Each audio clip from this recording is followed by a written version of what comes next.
Nos ubicamos en Romanos capítulo 4.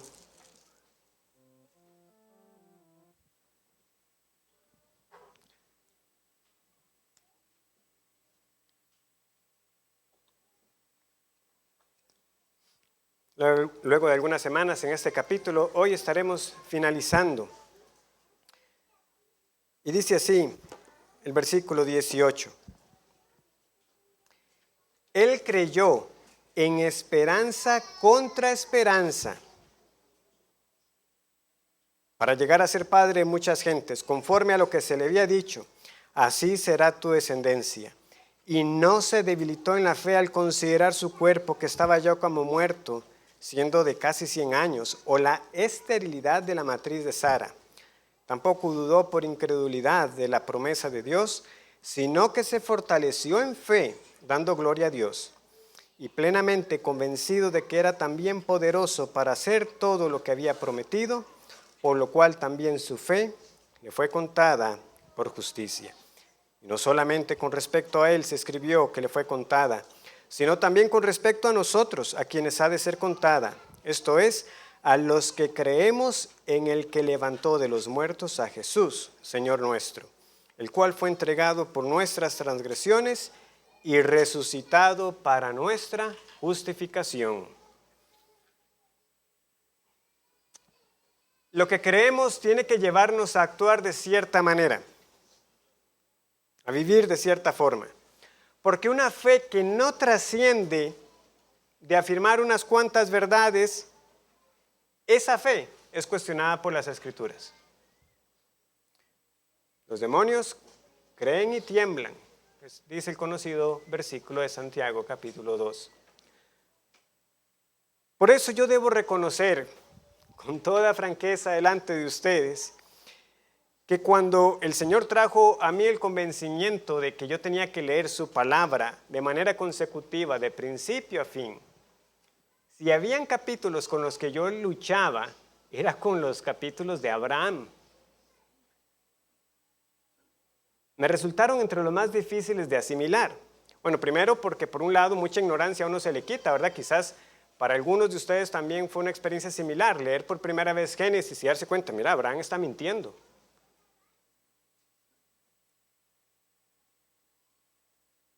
Pero sabiendo, ¿verdad?, cómo él es visto en el Nuevo Testamento, yo inicialmente decía, me parece que hay más desobediencia, mentira y dudas que la fe que se le atribuye a este hombre. Por supuesto, con los años también, porque gracias al Señor no tenemos solo el Antiguo Testamento, tenemos el Nuevo Testamento y también las predicaciones a través de los años con nuestros hermanos pastores, que el Señor me mostró mi falta de entendimiento.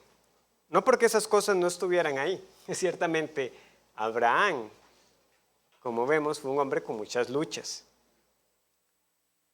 y pecados también. Pero precisamente porque esos factores están presentes en la vida de Abraham, es que Dios empleó todo esto para probar la fe del patriarca, de una manera que su fe fuera fortalecida y la gloria fuera para Dios. Ahora nosotros, teniendo mayor luz que la de Abraham, cuando usamos esa frase, mayor luz, a lo que nos referimos es que nosotros tenemos el canon completo, Antiguo Testamento y Nuevo Testamento. Recuerden, los santos en el Antiguo Testamento veían por sombras. Nosotros tenemos la interpretación de aquellas sombras. Tenemos la sustancia. Cristo vino.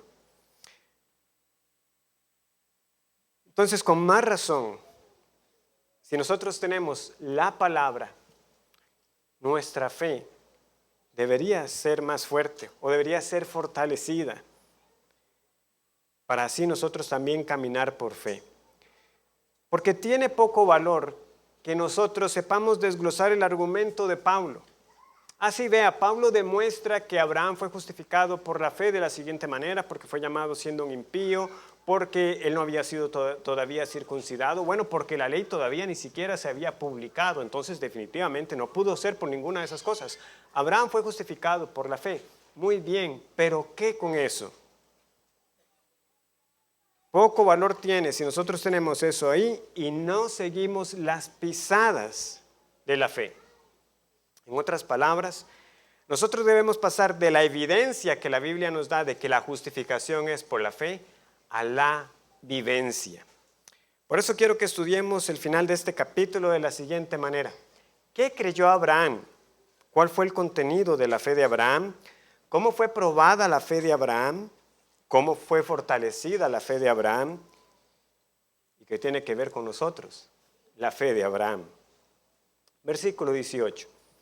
Él creyó en esperanza contra esperanza para llegar a ser padre de muchas gentes, conforme a lo que se le había dicho. Así será tu descendencia. ¿Qué creyó el patriarca? ¿Qué fue lo que él creyó? Bueno, podemos hablar de diferentes niveles. Por un lado está la promesa directa. Abraham creyó que Dios le daría descendencia.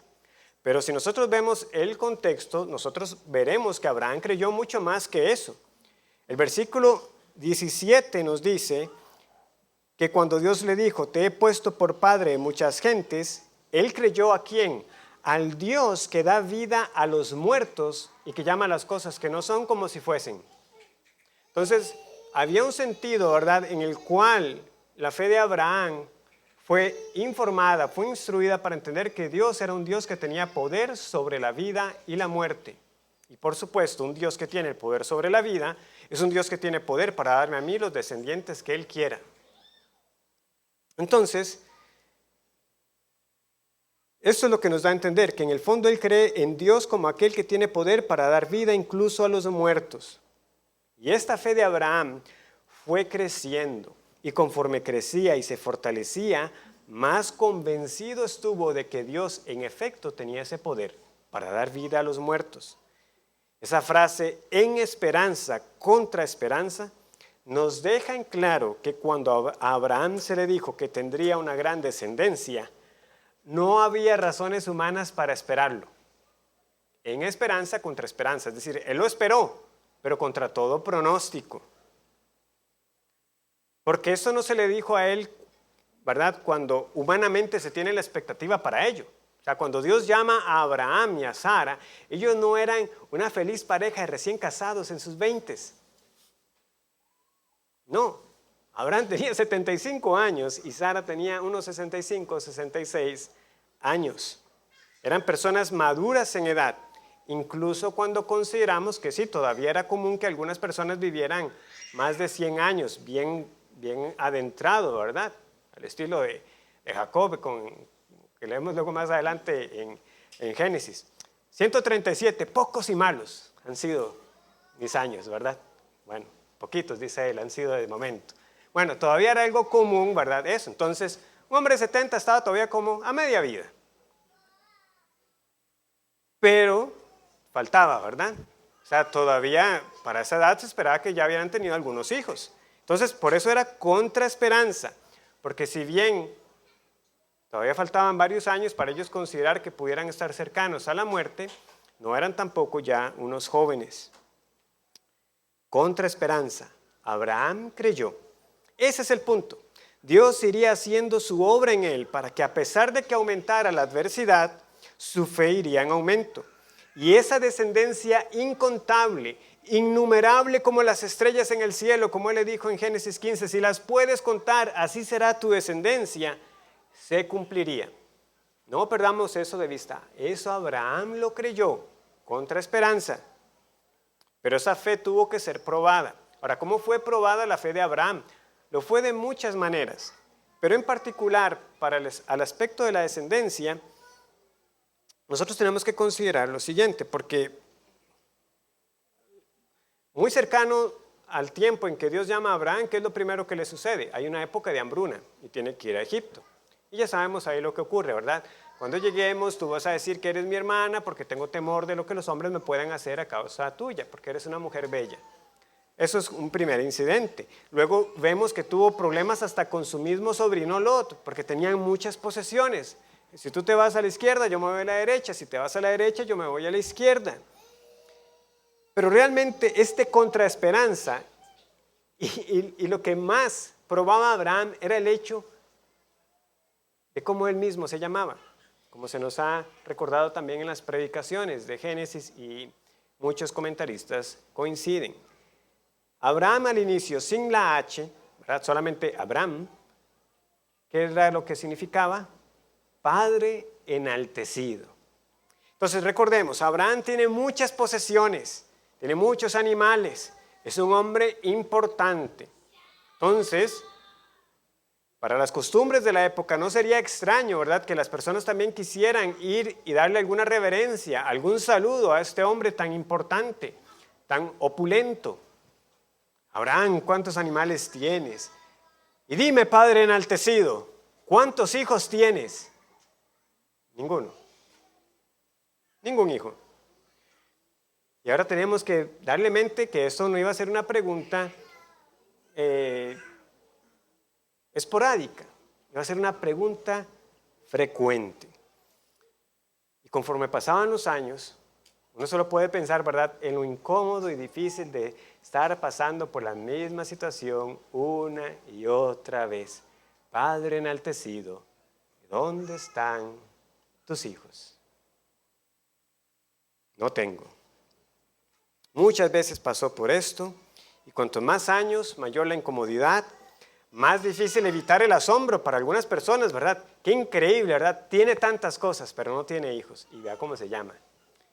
Y eso para algunos también hasta podía llevar el hecho de hasta alguna burla un tanto disimulada, ¿verdad? Con este hombre. Padre enaltecido, padre de nadie, señala un autor. Sin embargo, la prueba no termina ahí. No venía de las personas de afuera, de lo que pudiera vivir cuando tenía que estar expresando su nombre, venía de sus propias circunstancias. ¿Qué es lo que leemos en el versículo 19? Y no se debilitó en la fe al considerar su cuerpo, que estaba ya como muerto, siendo de casi 100 años, o la esterilidad de la matriz de Sara. Hay mucho que encierra este verso. Vean, Pablo aquí está escribiendo, al menos con este punto de partida, usted conoce la historia de Abraham. Aquí se nos está resumiendo, ¿verdad?, muchísimos capítulos de Génesis, en solo esto que se nos está diciendo. Que no consideró su cuerpo, que ya estaba como muerto, o la esterilidad de la matriz de Sara. Y lo digo de esta manera porque para cuando nace Isaac han transcurrido unos 25 años. Entonces, no debilitarse, hay que verlo en ese recorrer el tiempo. Abraham no siempre estuvo, por decirlo así, en la cima de esa fe madura, inquebrantable. No, el Señor fue tratando con él, como les digo, conforme van pasando los años y conforme se va haciendo más difícil ver cuándo va a ser el cumplimiento de la promesa de Dios. El sentido que se nos está queriendo dar es, Abraham creía eso, yo sé que Dios lo puede hacer, el asunto es que el tiempo está pasando. ¿Y cuándo? ¿Cómo voy a saber, Dios, que tú vas a cumplirlo? Eran quizás esas luchas internas. Cuando él recibió el llamado entonces a salir de Ur de los Caldeos y de que él sería una gran nación, tenía unos 75 años y Sara unos 65 o 66, como les he dicho. Como les digo, para ese momento es razonable, recuerden que es otra época de la que estamos hablando, es razonable suponer que Sara todavía tenía esperanzas de un embarazo. ¿Por qué puedo decir esto? Porque es hasta más adelante, en Génesis 18, y ya con Sara teniendo 90 años, que se nos confirma un detalle no muy de poca importancia, que a Sara ya le había cesado la costumbre de las mujeres, es decir, el periodo menstrual. Por supuesto, para nuestros estándares hoy, ya de por sí un embarazo en una mujer por encima de 40, ¿cómo es que se califica? De alto riesgo, ¿verdad? Es un embarazo de alto riesgo. Incluso con las facilidades y avances médicos de nuestros días. Pero dejando eso de lado, como les digo, hermanos, el problema no va por ahí. Porque hay registros de mujeres de edad muy avanzada que han tenido hijos. Y hemos escuchado testimonios de personas muy cercanas que nos han contado de matrimonios en sus 50 y están teniendo un hijo. Y uno dice, a los 50, ¿verdad? Bueno, está bien. 65, 66 años. Pero ya con 90, está problemático. Y ya no tiene la costumbre de las mujeres. Pero saben que el problema va más de fondo. el asunto no era que Sara ya hubiera llegado a la menopausia. ¿Qué es lo que el versículo 19 nos dice? O la esterilidad de Sara. Eso es más profundo. Sara era estéril. Y por consiguiente nosotros debemos recordar o considerar cómo se supo que ella lo era. Porque conforme pasaban los años, y recuerden, o sea, en ese tiempo no estaban exámenes médicos para determinar quién podía ser el de la causa. Solamente se sabía que Abraham y Sara no tenían hijos. Pero cuando ellos humanamente quieren dar una solución a la promesa divina, y Abraham se llega a Agar e Ismael nace, ¿qué es lo que sucede? Ese plan les explota a ellos en la cara, porque pone en evidencia que Sara es la que no puede tener hijos, y Abraham sí. Entonces, por eso nosotros podemos afirmar con toda certeza que Sara era estéril. Y que ya después, con 90 años, y que además le había cesado la costumbre de las mujeres, es solo ponerle más dificultad. Pero había un problema más de fondo. Ya se sabía quién era el culpable en la relación. En pocas palabras, hermanos y amigos, esto humanamente era imposible. Era imposible. Un hombre de casi 100 años con una mujer de 90 años, que además era estéril. ¿Seguiría creyendo la promesa? ¿Seguiría el patriarca aferrado a la palabra de Dios? Abraham por sí solo no tenía las fuerzas ni la capacidad para hacer que sucediera lo que Dios prometió. Ese es el punto, porque las promesas de Dios son por fe, no por mérito humano, no son por obras. Entonces, ¿cómo fue fortalecida la fe de Abraham? ¿Cómo este hombre pudo decirse de él de que se fortaleció en la fe, a pesar de que externamente, visualmente, todo dice, no se puede? Versículo 20.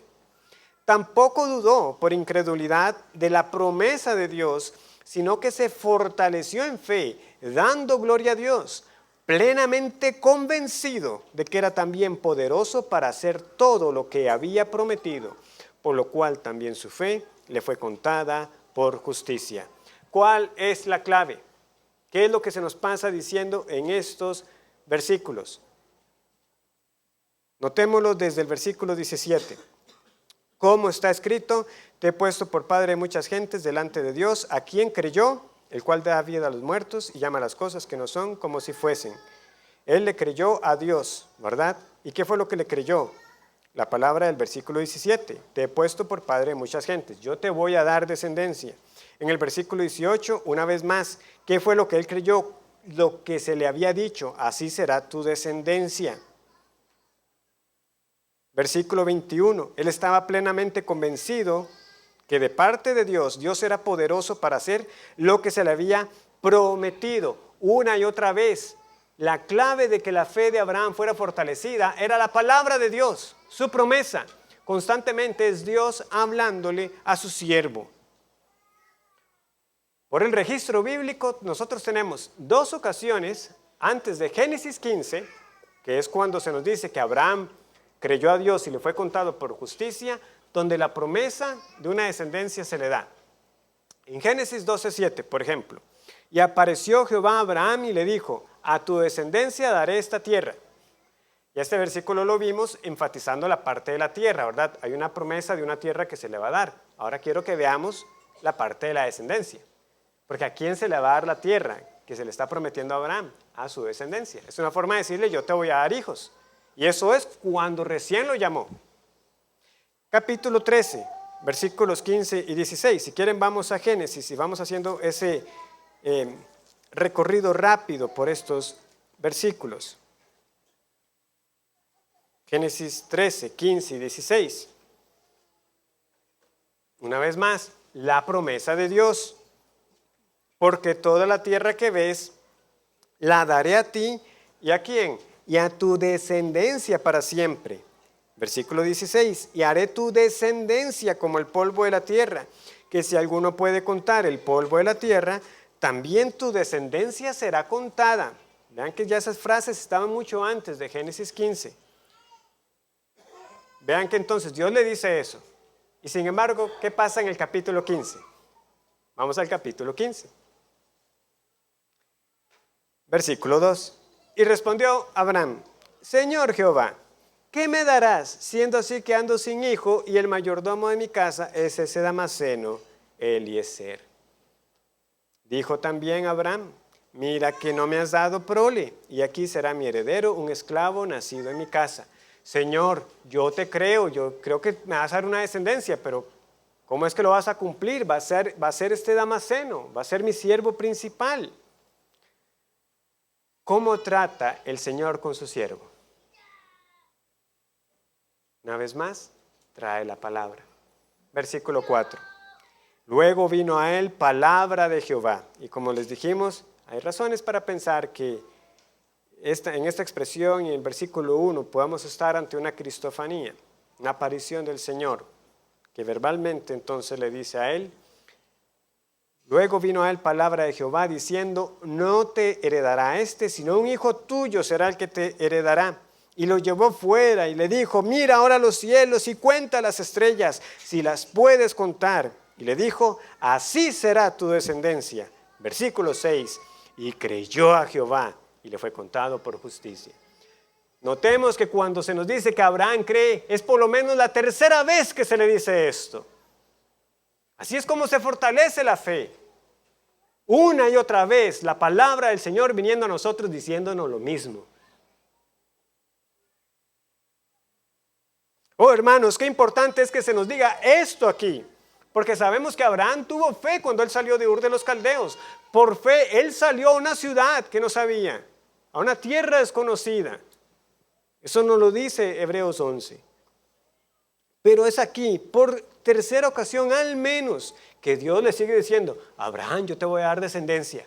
Abraham, yo te voy a dar descendencia. Abraham, yo te voy a dar descendencia. Yo lo creo, yo lo creo. Y Abraham creyó porque Dios prometió. No funciona al revés.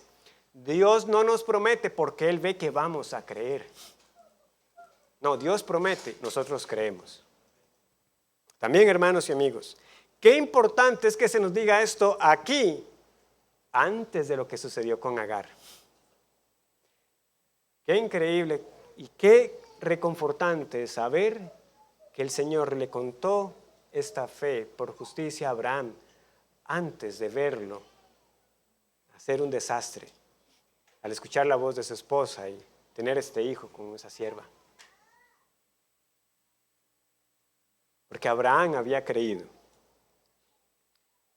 Aunque tiene fe en la promesa, él todavía requiere que Dios siga tratando con él. Él todavía requiere que Dios siga tratando con él. ¿Y cómo lo hace? Respuesta: trayendo una vez más la palabra del Señor. Por eso, en Génesis 17, el Señor le da la señal. Recuerden que es la señal de lo que ya ha ocurrido. Ya Él ha sido justificado. Ahora es simplemente una señal externa de lo que ya es una realidad en su vida. Dios lo cuenta como justo.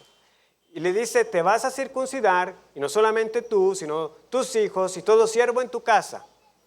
¿Qué hizo Abraham? Nosotros lo sabemos. Él se circuncidó y circuncidó a toda su casa. Él fue obediente.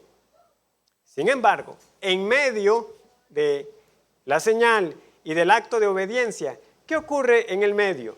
Una vez más, otra conversación respecto a la promesa de una descendencia. Y el problema ahora se agrava un poquito más, porque el Señor le dice: Abraham, ya no te vas a llamar padre enaltecido, ahora te vas a llamar padre de muchas gentes. Padre de muchas gentes. Un hijo es lo que tiene, el de la esclava. Y es más, también le voy a cambiar el nombre a Sara.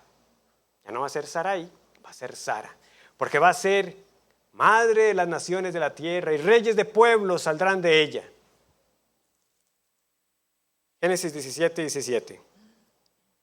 Entonces Abraham se postró sobre su rostro y se rió.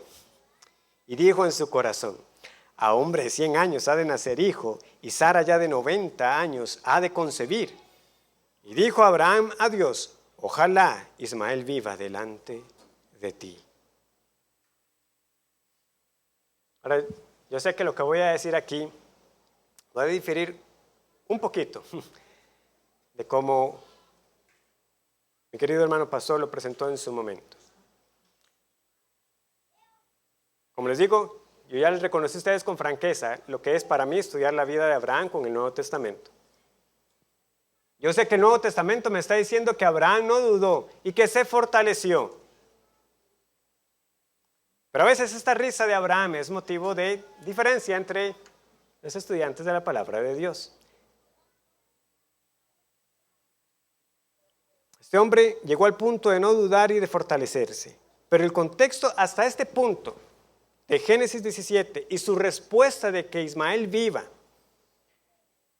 yo les digo, aquí yo tengo problemas para afirmar que la risa de Abraham sea una risa de plena confianza. ¡Oh! Un hombre de 100 años va a tener un hijo con una mujer de 90. Ay, cierto, todavía está Ismael. ¿Qué vas a hacer con Ismael, Señor?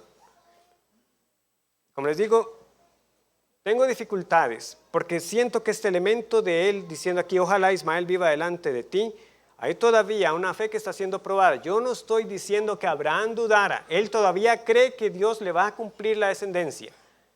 Pero él todavía considera que puede ser esto a través de Ismael.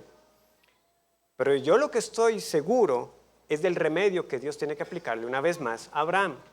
¿Qué es lo que viene una vez más? La palabra de Dios, versículo 19.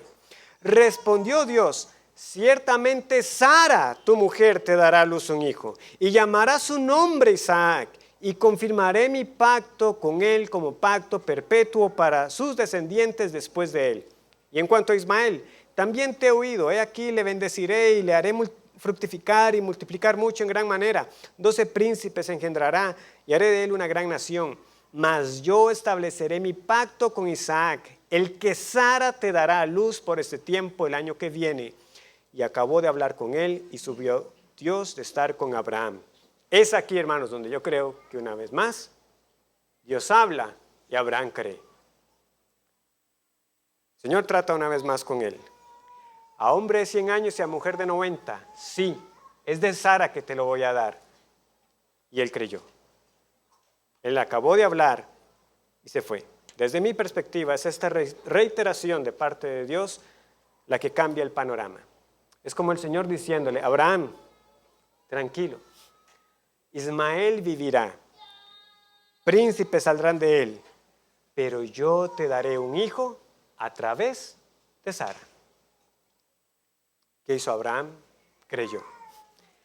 Él vio más allá de sus circunstancias y dijo: ciertamente, el Dios que me lo ha prometido, ya no sé por cuántas veces, que me va a dar una descendencia, tiene ese poder. No voy a ver más mi cuerpo de casi 100 años o la esterilidad de mi esposa. Él creyó, Isaac nació, Sara se gozó, la promesa se cumplió. Qué bueno, hermanos, que se nos diga que Abraham creyó y le fue contado por justicia, no cuando Sara ya estaba embarazada. Porque ¿qué sería lo que nosotros diríamos? Ahí sí, que fácil creer, ahí lo está viendo. No, se le dijo ahí, cuando todavía no habían esperanzas humanas de que ella concibiera. Pero hay más. La promesa que luego pareció segura porque Isaac nació. Nos gozamos con el nacimiento de este hijo, que significa su nombre risa. Pero el contexto de Romanos 4, creo yo, también demanda que consideremos el evento de la prueba de la fe de Abraham. Porque el hijo tan anhelado, el hijo prometido, Dios ahora le pide a Abraham que lo sacrifique. El contexto de Romanos 4 acerca del Dios que da vida a los muertos y una fe que creció y se fortaleció hace apropiado que consideremos ese evento. Y vamos a Génesis 22. Y yo quiero que notemos algo aquí. Y perdón porque me estoy adelantando a la serie de Génesis, ya luego volveremos a repasar esto. Pero quiero que consideremos esto. Aquí primero viene la prueba y luego viene el recordatorio de la promesa. Porque qué diferente es ahora. Dios habla y Abraham ejecuta. Génesis 22:1. Aconteció después de estas cosas que probó Dios a Abraham y le dijo, Abraham, y él respondió, heme aquí. Y dijo, toma ahora tu hijo, tu único, Isaac, a quien amas, y vete a tierra, creo que se diría Moria, y ofrécelo allí en holocausto sobre uno de los montes que yo te diré. Y Abraham se levantó muy de mañana y enalbardó su asno y tomó consigo 2 siervos suyos y a Isaac su hijo y cortó leña para el holocausto y se levantó y fue al lugar que Dios le dijo. Al tercer día alzó Abraham sus ojos y vio el lugar de lejos. Entonces dijo Abraham a sus siervos, esperad aquí con el asno, y yo el muchacho iremos hasta allí y adoraremos, y noten el plural, y volveremos a vosotros.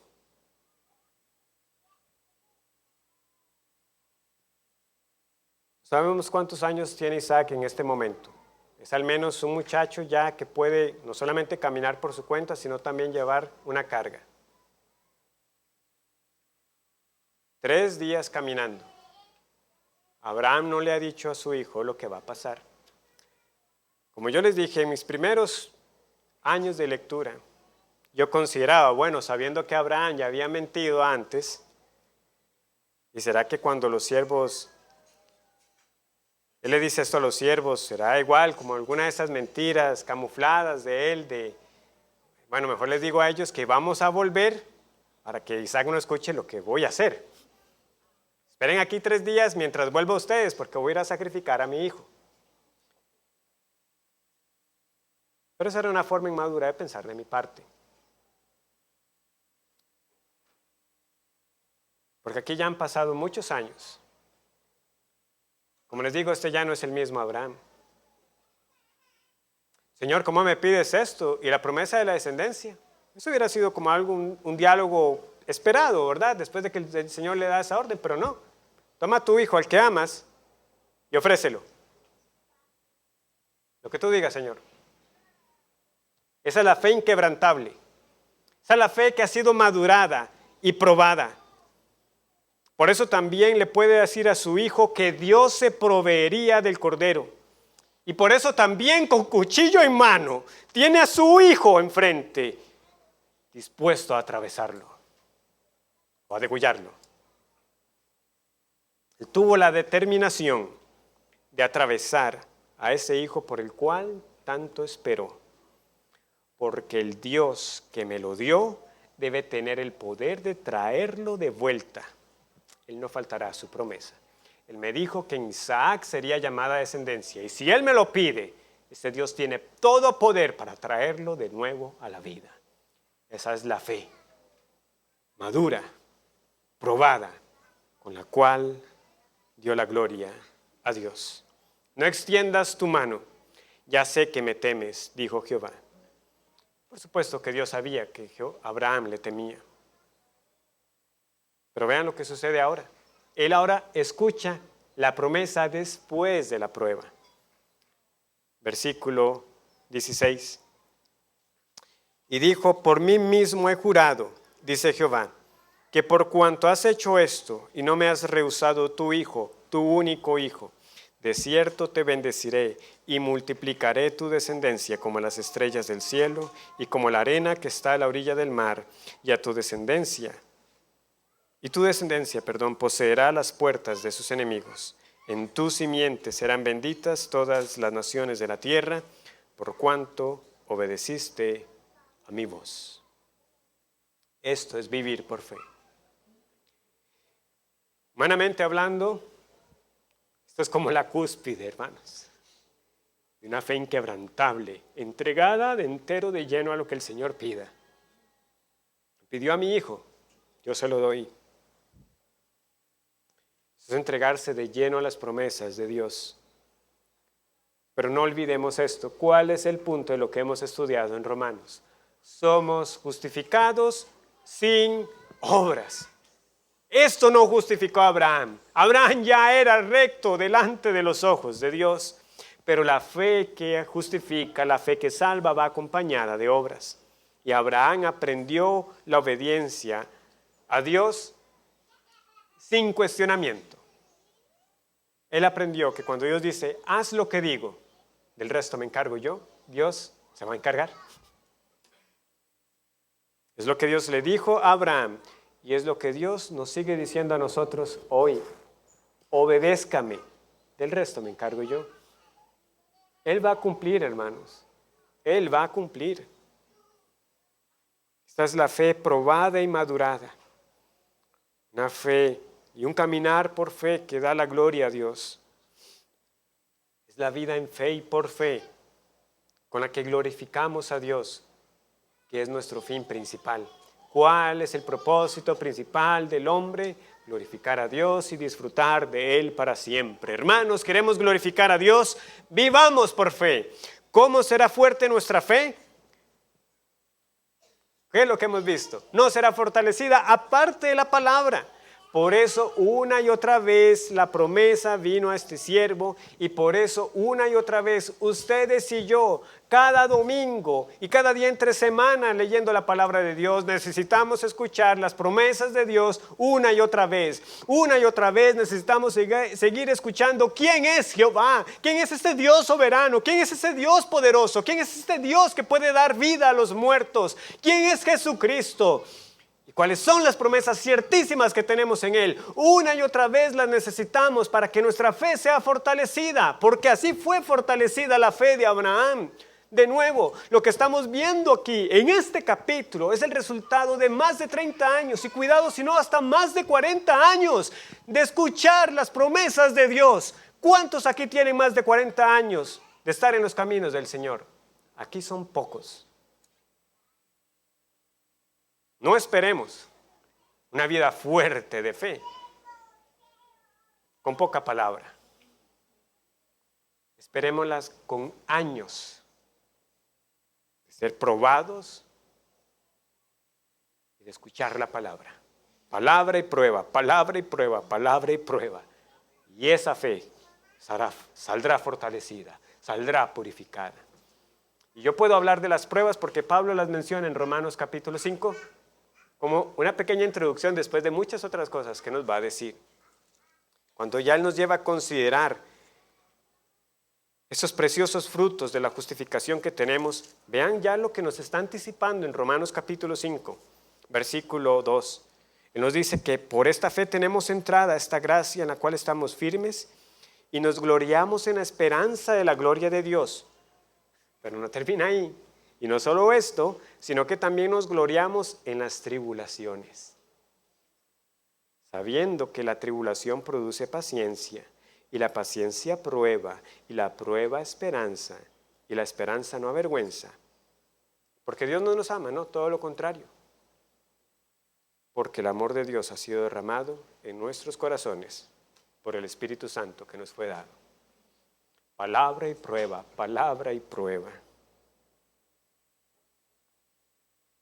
Cuanto mejor conozcamos a Dios, más dispuestos estaremos a obedecer sin reservas, más dispuestos a hacer a un lado la aprobación del mundo. Y en cambio, sabiendo que ya somos aceptos en el amado, buscaremos vivir vidas dignas delante del Señor.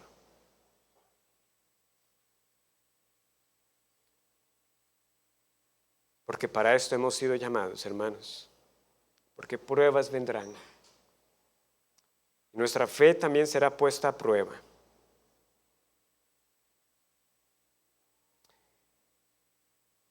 Pero ese es el punto. ¿Queremos crecer sanos y fuertes en la fe? Seamos hombres y mujeres de la palabra, anticipando que Dios a los que ama los probará, como ha hecho antes con muchos santos y como hizo en especial con nuestro Padre en la fe, Abraham. Y eso nos lleva a contestar entonces la última pregunta. ¿Y qué tiene que ver la fe de Abraham con nosotros? Versículo 23. Y no solamente con respecto a él se escribió que le fue contada, sino también con respecto a nosotros, a quienes ha de ser contada. Esto es, a los que creemos en el que levantó de los muertos a Jesús, Señor nuestro, el cual fue entregado por nuestras transgresiones y resucitado para nuestra justificación. Hermanos, qué dichosos somos, que a nosotros también nuestra fe se nos cuenta como justicia. O sea, tenemos que verlo. La fe sin obras, porque Dios no nos pide a nosotros que creamos que nos va a dar un hijo en nuestra ancianidad. Dios no nos está llamando a que vayamos a sacrificar uno de nuestros hijos para ser justificados. Sería un error gravísimo pensar que Dios nos llama a eso. Eso no es lo que nos pide. Ni tampoco la fe de Abraham, como les he reiterado, llegó a ese punto de la noche a la mañana. Pero más de 30 años, posiblemente hasta más de 40. Pero no nos desanimemos, hermanos. Ahí está Abraham, como uno de esos testigos que forma esa gran nube que debemos ver de aquellos que han sido antes que nosotros, para saber que la misma fe que se le dio a él también nos ha sido dada a nosotros. Hermanos, y la fe en su esencia es básica. ¿Qué es lo que nosotros creemos? Vean lo que dice el versículo 24. A los que se les cuenta la fe es a los que creemos en el que levantó de los muertos a Jesús. Esa es la primera cosa que se nos pide. ¿Cree usted que Dios levantó a Jesús de los muertos? ¿Lo cree? Creemos que Dios resucitó a Cristo al tercer día. No hay verdadera fe, no hay cristianismo sin la resurrección corporal de Jesús. Aquí tienes algo elemental. ¿Cree en el Dios que tiene poder para dar vida a los muertos? Yo lo creo, pero en particular, cree que Él levantó a Cristo de la tumba. Porque los que creemos esto, es de los que seremos contados por justos delante del Señor. Segundo, creemos que a este Jesús que levantó, es que, el versículo 24 es Señor nuestro.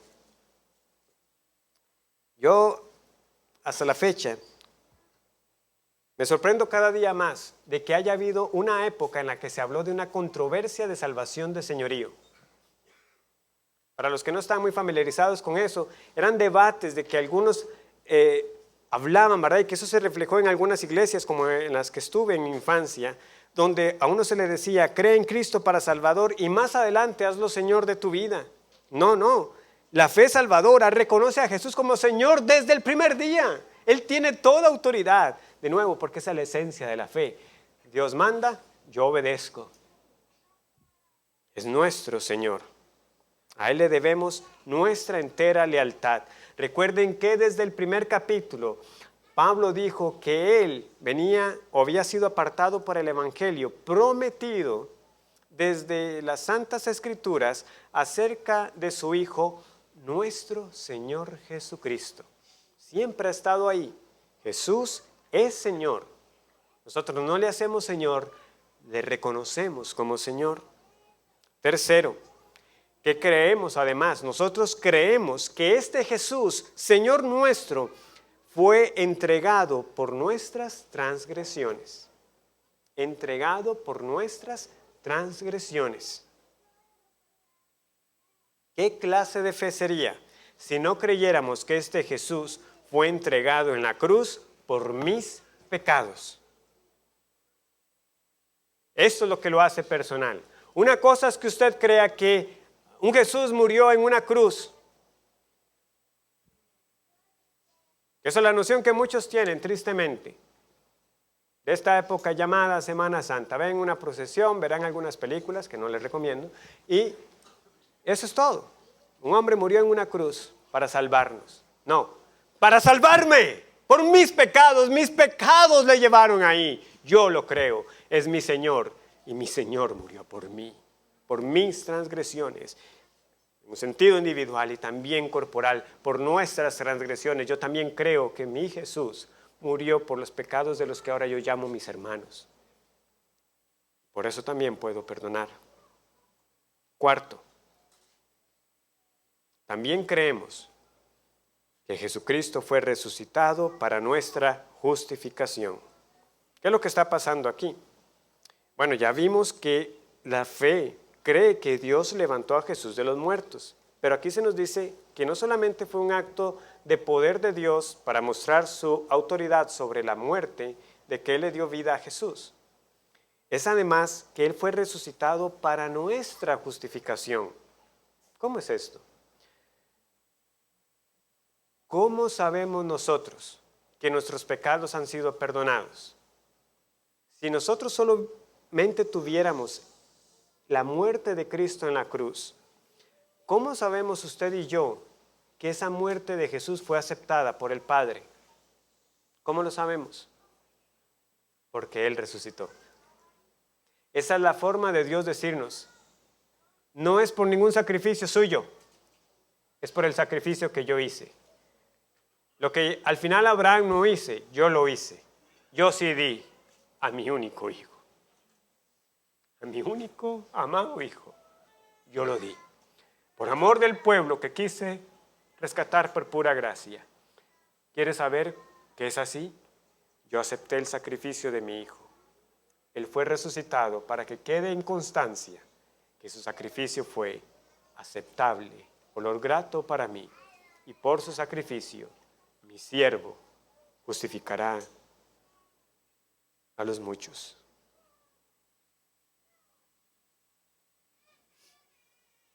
Entonces, ¿dónde debe estar nuestra mirada en última instancia?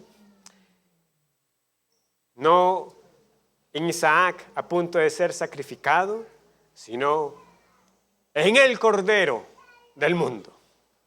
El Cordero de Dios que quita el pecado del mundo. Dios nos dice, véalo a Él, aférrese a Él, crea en Él.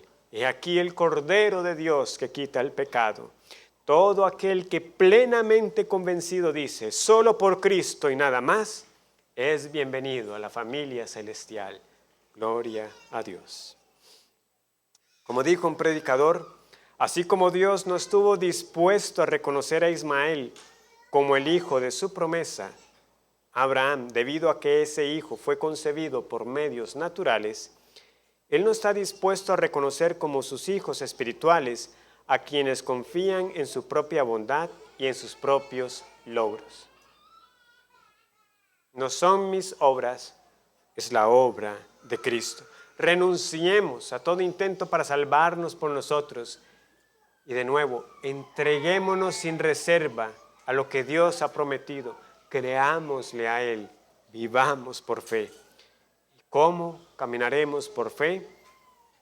Repasemos entonces la respuesta que tantas veces le insistí durante el sermón. ¿Cómo será nuestra fe fortalecida? Volvamos una y otra vez a las Escrituras para recordar lo que Dios ha hecho y lo que ha prometido. Y nuestras vidas serán cada vez más conformes a aquello que aguardamos.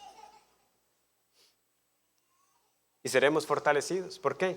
Porque más y más estará grabado en nosotros que Dios tiene el poder para cumplirlo. Sin importar las adversidades, sin importar las aflicciones, luego de sometida a prueba nuestra fe, esta saldrá preciosa y será hallada en alabanza, gloria y honra cuando Cristo se manifieste. Como dice Pedro, veremos a aquel a quien ahora amamos sin haberle visto. Pero le veremos, hermanos. Esa es la sustancia del que cree en las promesas de Dios. Resucitó a Cristo y me resucitará a mí. Y puede decir con Job, aún deshecha esta mi piel, en mi carne, he de ver a mi Redentor, he de ver a mi Dios. ¿Lo creemos? Creámoslo. Queremos creerlo todavía más y más palabra, para que nuestra fe se fortalezca y caminemos vidas que glorifiquen a nuestro Dios. Oremos. Gracias, bendito Padre, por tu palabra. Gracias por hacernos considerar la vida de Abraham para nuestro bien. para hacernos ver que si aún nuestra débil fe fallara, tú nos sostendrás. Pero tú nos has dado medios para que no vivamos estas vidas cristianas débiles, sino fortaleciéndose cada vez más, que apreciemos el rico tesoro que tenemos en tu palabra. La podemos tener cada día y en particular predicada por los pastores que nos has dado, para que ese alimento nos ayude a crecer como escuchábamos en la mañana también. Que creamos cada día más que está más cerca el momento de la culminación de las promesas que faltan por cumplirse.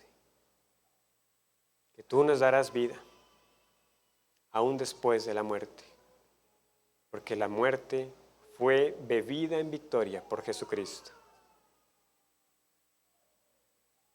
Que consideremos como aquellos que experimentaron esa fortaleza en la fe por atender a tu palabra, nos exhorte en nuestro caminar hoy para realmente perderle todo temor al mundo, para dejar de buscar cualquier aprobación de aquellos que no te conocen.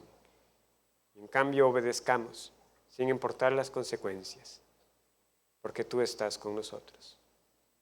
A ti sea la gloria. Es en Cristo que te lo pedimos. Amén.